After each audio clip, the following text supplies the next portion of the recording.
Bismillahirrahmanirrahim. Assalamualaikum warahmatullahi wabarakatuh. Kami dari kelompok 11. Di sini kami akan mempresentasikan tentang menjelajah tentang dunia Islam. Inilah presentasi dari kami. Dan inilah anggota kelompok kami, ada Daniel Gerald, Dea Arianti, Yofi Putra Suwanda, dan saya Dias Karwati. Assalamualaikum warahmatullahi wabarakatuh. Terima kasih untuk moderator. Yang pertama, pengertian hubungan bilateral dan multilateral. Hubungan bilateral adalah hubungan antara dua negara yang tujuannya saling menguntungkan kedua belah pihak. Bisa dikatakan bilateral menyangkut hubungan atau kebijakan aksi bersama antara dua pihak. Dalam proses hubungan bilateral, biasanya ditentukan oleh 3 motif, yaitu 1. Memelihara kepentingan nasional. 2. Memelihara perdamaian. 3. Meningkatkan kesejahteraan ekonomi. Hubungan multilateral. Kerjasama multilateral adalah kerjasama yang diselenggarakan oleh bangsa-bangsa di dunia tanpa memandang wilayah atau perkembangan perekonomian suatu negara dan tidak dibatasi oleh wilayah tertentu. Contoh kerjasama multilateral: 1. United Nations atau Persatuan Bangsa-Bangsa. 2. World Trade Center Organization atau WTO. 3. International Monetary Fund atau IMF. 4. World Bank atau Bank Dunia. 5. Economic and Social Council. 6. Organisasi Kerjasama Islam atau OKI. 7. Gerakan Non-Blok.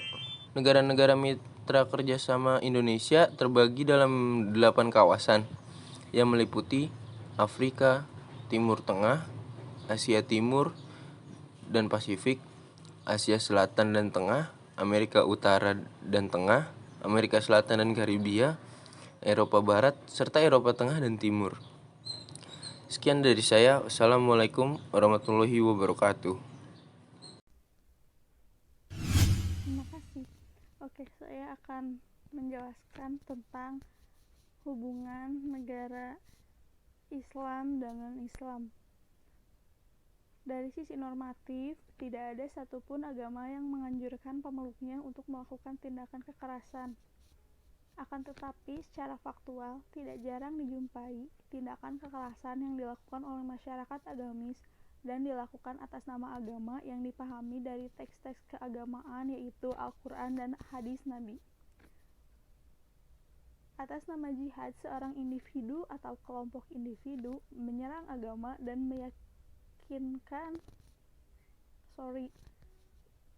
menyerang agama dan keyakinan lain yang berbeda dengan agama dan keyakinan mereka, bahkan antara mazhab yang dianut dengan mazhab lainnya. Padahal semua agama mengajarkan tidak saja hubungan antara manusia dengan Tuhan, tetapi juga hubungan manusia dengan sesamanya, serta melakukan kebaikan. Salah satu ayat yang sering dijadikan alasan oleh sebagian ulama atau pakar untuk mempersamakan semua agama dan menjalin hubungan dengan penganut agama lain ada di Quran Surat Al-Baqarah ayat 62. Seperti nampak jelas dalam ayat ini bahwa terdapat 4 komunitas keagamaan, yaitu kaum beriman, Yahudi, Nasrani, dan Sabi'in.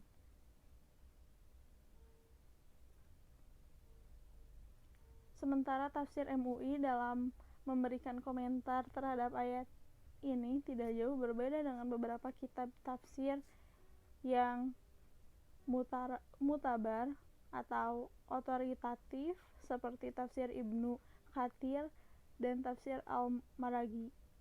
Menurut tafsir berbahasa Bugis bahwa kaum Muhammad yang benar-benar beriman kepada Allah dan hari akhir serta mengikuti tuntunan dan menjauhi larangannya, maka Allah tidak akan menyia-nyiakan mereka sedikit pun. Demikian pula dengan kaum Yahudi, Nasrani, dan kaum Sabi'in. Mereka akan selamat apabila mereka mengikuti ajaran Nabi SAW. Penafsiran ulama Bugis MUI Sulawesi Selatan menunjukkan bahwa syarat keselamatan seseorang ditentukan oleh 3 hal, yaitu 1. Keyakinan adanya Allah, 2. Hari akhir, dan 3. Beramal soleh. Jika ketiga syarat tersebut dipenuhi sebagaimana yang telah digariskan dalam Islam, maka semua komunitas agama itu akan diselamatkan dan diberikan balasan di akhirat berupa surga jika mereka itu mengikuti agama Islam. Mengutip pendapat Ibnu Katsir bahwa seseorang baru dianggap benar-benar beriman dan beramal soleh jika sesuai dengan ajaran agama Islam yang dibawa oleh Nabi Muhammad SAW. Penafsiran MUI juga tidak memandang bahwa semua agama adalah sama seperti yang dipahami oleh sebagian intelektual Islam yang berpaham pluralis, yang menganggap bahwa selama seseorang itu dari agama apapun meyakini adanya Allah dan hari akhir, kemudian berbuat kebajikan, maka mereka akan masuk surga. Sementara Quraisy Shihab menegaskan bahwa meskipun beragam golongan agama di atas memperoleh pahala, tetapi bukan berarti ada penyamaan agama dan semua penganut agama sama di hadapan Allah. Yang pasti bahwa hidup rukun dan damai antara pemeluk agama adalah sesuatu yang mutlak dan merupakan tuntunan setiap agama. Tetapi untuk mencapai hal itu bukan dengan mengorbankan ajaran agamanya. Baik, selanjutnya mengenai negara minoritas Muslim. Istilah minoritas didefinisikan sebagai bagian dari penduduk yang beberapa cirinya tidak sama dan sering mendapatkan perlakuan berbeda. Kata kunci dari definisi ini adalah ciri-ciri yang berperlakuan berbeda. Dengan demikian, minoritas Muslim merupakan bagian penduduk yang berbeda dari penduduk lainnya karena anggota-anggotanya memiliki atau mengakui bahwa Muhammad putra Abdullah menjadi utusan Allah yang terakhir dan meyakini ajarannya adalah benar, dan yang sering mendapatkan perlakuan berbeda dari orang-orang yang tidak mempunyai keyakinan seperti itu. Muhammad Ali Ketani menjelaskan ada 3 bentuk munculnya minoritas Muslim. Pertama, suatu komunitas Muslim tidak dijadikan efektif oleh kelompok non-Muslim yang menduduki wilayah komunitas Muslim, meskipun umat Muslim sendiri di wilayah itu secara signifikan jumlahnya tergolong mayoritas banyak. Yang kedua, ketika pemerintah Muslim di suatu negara tidak berlangsung cukup lama atau usaha penyebaran Islam tidak cukup efektif untuk mengubah Muslim menjadi mayoritas dalam jumlah di negeri-negeri yang mereka kuasai. Dan yang ketiga, minoritas Muslim terjadi ketika non-Muslim di lingkungan non-Muslim pindah agama menjadi Muslim. Nah, sejak berabad-abad antara Barat dan dunia Islam sudah menjadi benturan atau conclusion dan konflik ideologi yang sulit didamaikan. Hal itu disebabkan oleh beberapa faktor. Yang pertama, adanya rasa superioritas pada masing-masing kelompok yang disebabkan oleh keduanya memiliki masa kejayaan yang nyata dan panjang dalam sejarah. Kedua, antara Barat dan dunia Islam bukan hanya menjadi persaingan dalam perebutan atau penguasaan sumber-sumber daya ekonomi, melainkan juga dalam pertandingan gencar dalam hal klaim agama masing-masing. Yang ketiga, obsesi ke Islam awal yang murni, ditutupnya pintu ijtihad dan kelompok reaksioner itu belum hanya membuat hilang atau miskinnya dorongan dalam kehidupan dunia Muslim kontemporer untuk melakukan eksplorasi pemikiran politik tanpa mengatasnamakan agama lain juga. Terpengaruhnya pembentukan visi maupun tradisi Islam lantaran kuatnya dorongan perlawanan praktis terhadap peradaban Barat yang gigih selanjutnya Barat mengejar kepentingan-kepentingan di dunia Muslim. Dan yang keempat, adanya keangkuhan atau rasa superioritas kedua belah pihak antara Barat dan dunia Muslim dalam memandang atau bersikap terhadap satu sama lain. Baik, selanjutnya ada organisasi OKI, yaitu kepanjangan dari Organisasi Konferensi Islam. OKI sendiri merupakan organisasi internasional terbesar kedua setelah PBB atau Perserikatan Bangsa-Bangsa. Berdiri dan pembentukan OKI awalnya dilatar belakangi oleh keprihatinan para negara-negara Islam atas berbagai masalah yang dihadapi oleh umat Islam sendiri. 24 negara Islam pun mengadakan konferensi di Rabat, Maroko pada tanggal 25 September 1969. Negara-negara itu menyepakati deklarasi Rabat. Deklarasi itu berbunyi, pemerintahan Muslim akan berupaya mempromosikan di antara mereka kerjasama yang erat dan tolong-menolong dalam hal ekonomi, ilmu pengetahuan, budaya, keyakinan berdasarkan ajaran Islam yang abadi. Tujuan dibentuknya OKI sendiri kemudian pada 1970 para menteri luar negeri berkumpul di Jeddah. Pertemuan yang kelak menjadi konferensi tingkat menteri atau KTM. OKI itu menetapkan Jeddah sebagai markas OKI. Piagam OKI baru diadopsikan pada KTM OKI ketiga pada 1972. Piagam tersebut memuat tujuan dan prinsip OKI. Oke, selanjutnya tujuan OKI dibentuk, yaitu antara lain yang pertama, meningkatkan solidaritas Islam di antara negara anggota. Yang kedua, mengordinasikan kerjasama antar negara anggota, mendukung perdamaian dan keamanan internasional. Yang keempat, melindungi tempat-tempat suci Islam. Yang kelima, membantu perjuangan pembentukan negara Palestina yang merdeka dan berdaulat. Baik, terima kasih. Selanjutnya saya akan membahas tentang peradaban Islam di masa depan.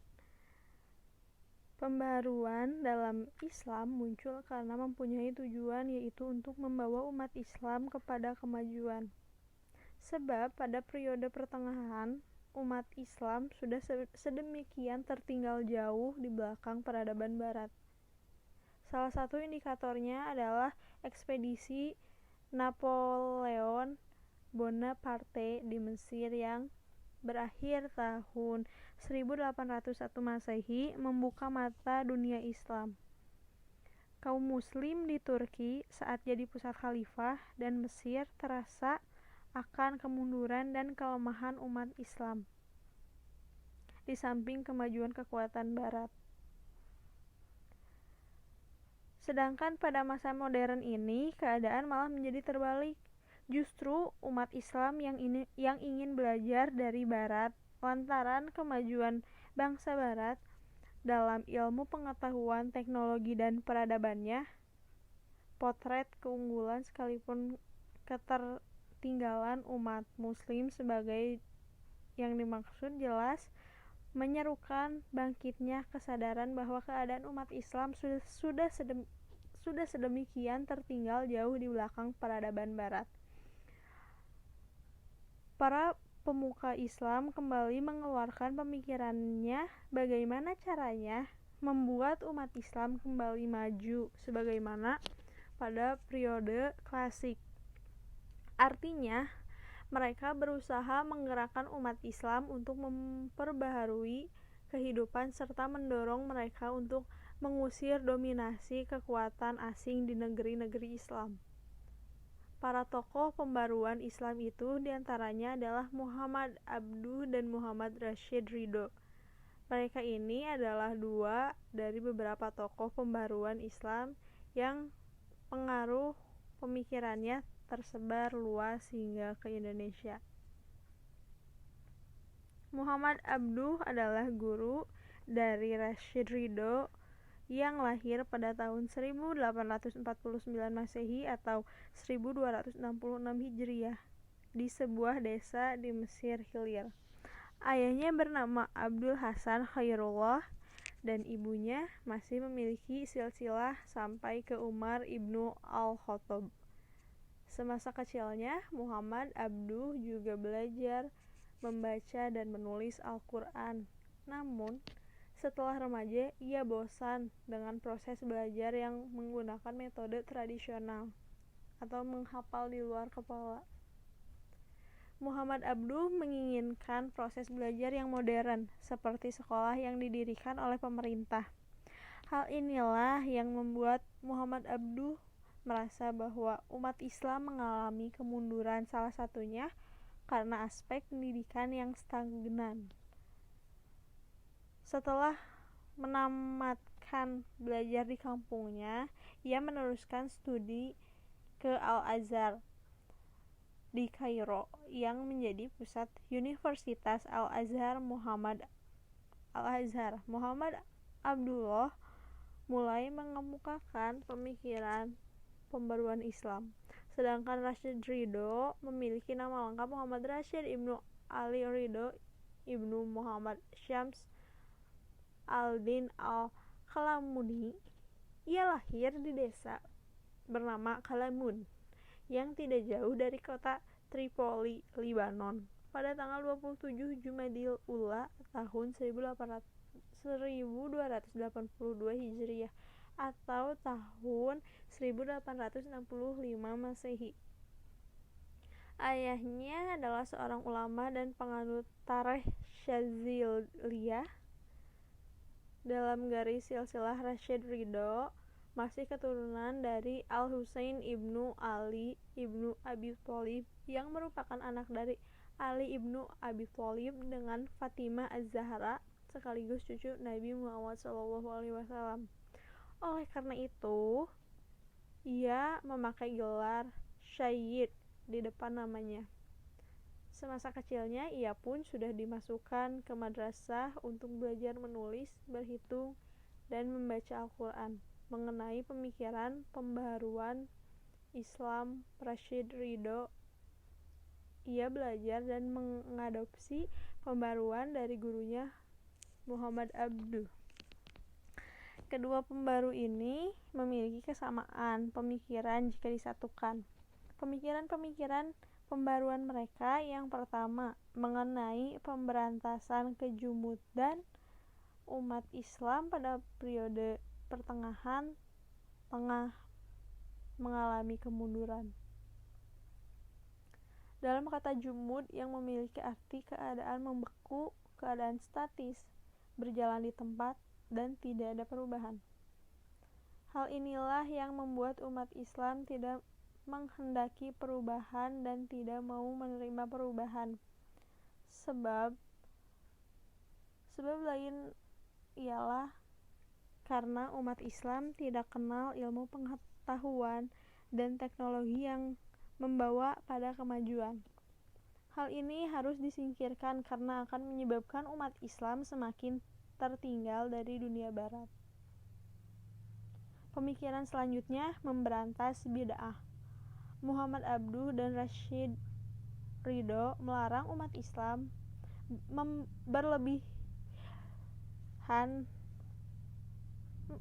Muhammad Abduh dan Rashid Ridho melarang umat Islam berlebihan dalam memuja syekh dan wali, kepatuhan membuta kepada ulama, taklid kepada ulama terdahulu akan menjerumuskan umat Islam kepada kesesatan. Munculnya bermacam-macam bid'ah ke dalam Islam akan membuat umat Islam lupa akan ajaran-ajaran Islam yang sebenarnya. Selanjutnya, mereka melanjutkan terbukanya ijtihad, di mana ajaran-ajaran asli itu haruslah disesuaikan dengan masa modern, yaitu dengan adanya interpretasi baru. Maka dari itu, pintu ijtihad perlu dibuka. Ijtihad bagi mereka perlu dilakukan sesuai dengan sumber asli dari ajaran-ajaran Islam, Al-Quran, dan hadis. Namun, ijtihad yang dimaksud adalah problem yang terkait dengan muamalah yang ayat dan hadisnya bersifat umum. Hukum kemasyarakatan ini yang perlu disesuaikan dengan perkembangan zaman. mengenai bidang ibadah tidak perlu dilakukan ijtihad, karena ini merupakan hubungan manusia dan Tuhan yang tidak menghendaki perubahan menurut zaman.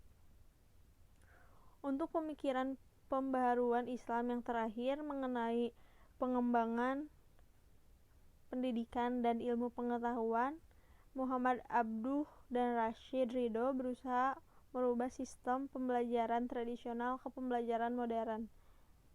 Maka dari itu, sekolah-sekolah Islam modern pun perlu dibuka, di mana dalam mata pelajarannya juga perlu ditambahkan kurikulum mata pelajaran teknologi, sosiologi, pendidikan moral, ilmu bumi, ekonomi, ilmu hitung, kesehatan, dan bahasa asing di samping pendidikan agama. Sebaliknya, pada lembaga-lembaga pendidikan seperti sekolah militer, kedokteran, teknik, dalam mata pelajarannya perlu ditambahkan kurikulum pelajaran agama agar para pelajar dan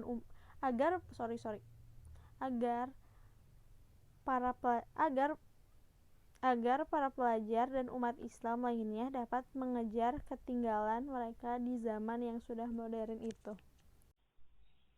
Radikalisme dan terorisme sesungguhnya adalah fitnah terhadap Islam dan umatnya.